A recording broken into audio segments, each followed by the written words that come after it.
My name is Liz. We have a special guest today. This is my good friend, Murdock, who has agreed to join us and share her own experiences as a professional writer. Madi specializes in tabletop gaming, content, and fiction. She's best known for her work on The Legend of the Five Rings, in which she wrote the Scorpion Clan novella, Whispers of Shadow and Steel, for Fantasy Flight Games and Alderac Entertainment Group. She's also been published by Gallant Knight Games, Outland Entertainment, Ronin Publishing, and Heads and Tail Publishing. She doubles as a professor at Westminster College in Salt Lake City, where she teaches writing. Thanks for joining us today, Madi. Of course. I'm super happy to share a little bit about my experience. All right. So a lot of our parents aren't very clear about what kind of future their child could have as a writer. Okay. What kind of jobs are available generally to people who want to write? Sure. So I'll talk about what I do specifically, and then I'll also talk a little bit about what some of my other friends who are also in professional writing do as well. Personally, I am a freelance writer because I need a lot of contracts, right? And so what I specifically do is that I am kind of referred to lots of different companies when they need my skill set. And so essentially I am self-employed. I pick up contracts as I want them, as they come up. It is a little bit of a hectic schedule because sometimes all the contracts happen all at once and I have to do them all.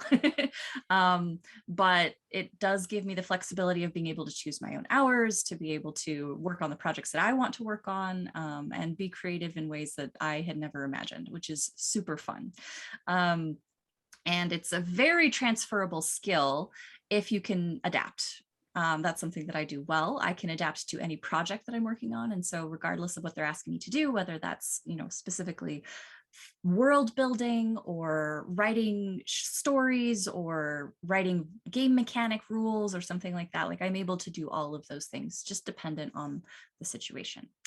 As far as writing as a career goes, because it is a freelance gig and it's not consistent pay, that's why I also teach on campus, right? I teach at Westminster because that is a consistent paycheck that I can rely on.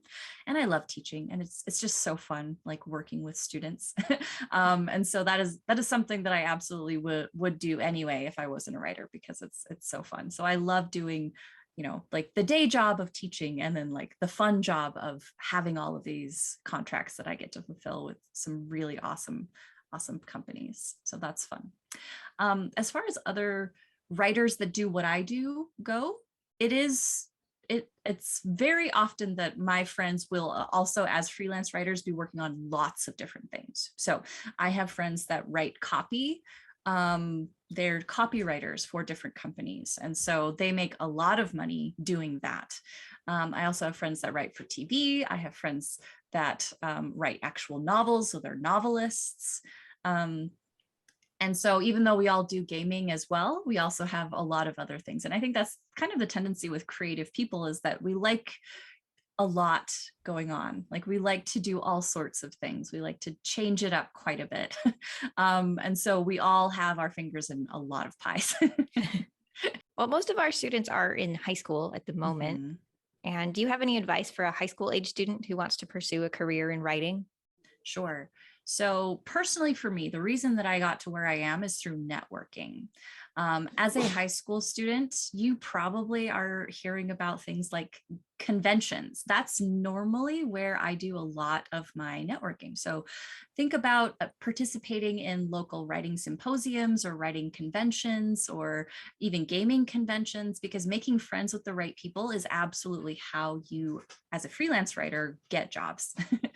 Whether that's through, actually meeting with publishers who are looking for writers, whether that's actually getting referred by people that you've met, right? That's a wonderful place to start. And it's kind of fun anyway. I mean, you get to go to a convention and hang out with cool people and see some fun stuff. And so that's definitely a great place to start if you're serious about breaking into the industry, is network, find opportunities to meet professionals, talk to them, share with them your motivations and your goals, and they will help you achieve them. Keep your ideas to yourself, your writing ideas, because you want to make sure that you publish those under your own name. Got to protect them. Exactly. Yeah, we do a lot of advising our students to take summer school classes that are interesting. And there's a lot of Cool. creative writing sort of summer classes that they could probably do. Yeah, for sure. I know there's a lot of like young writer boot camps and stuff like that. Like that's absolutely an awesome place to practice your craft and get a sense of what you like to write. Mhm. So we also have a lot of students who writing is not their like strong skill at the moment. Sure. They tend to think, well, if I'm not going to be an author or an English professor, what's really the point in practicing this writing? So why do you think it would be important for everyone to just focus on their writing skills? Sure. I think that I can definitely answer that from a teacher's point of view, because I teach at a college that does see students who aren't very strong writers. And I specifically teach the introductory to academic writing course. And so this is something that I think about quite a bit. Essentially, we live in an age where digital mediums are still heavily reliant on the written word. I do think that because the internet has so much written content on it, writing is becoming even more essential because you need to be able to communicate in situations where you are not going to be there constantly. I think a good example of this would be someplace like Twitter, where you're on Twitter and you say a thing, and if you don't articulate yourself well, people can definitely misunderstand you, and it can turn into something that you don't intend.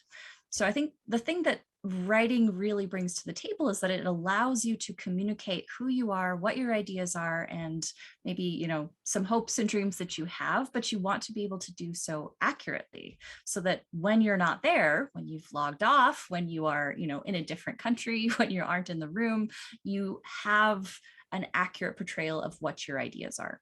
And that way people aren't misunderstanding you, and there's no disconnect, and it doesn't blow up into something that you don't intend. That's usually what I tell my students, because that's why writing exists. Oral communication is very easy, right? If someone doesn't misunderstand you, you can correct them in the moment. You can, you know, add certain intonations to your voice. You can use body language, and, you know, that form of communication is a lot more natural to people. But writing allows you to asynchronously communicate with someone in a very important way. And I think that is going to only increase in importance as we move forward. So definitely improve those skills if you want to be on the internet. Very good point. Thank you so much, Mari. Yeah. It's been super helpful. I think our students will find this very useful. Of course. We definitely appreciate having your professional insight.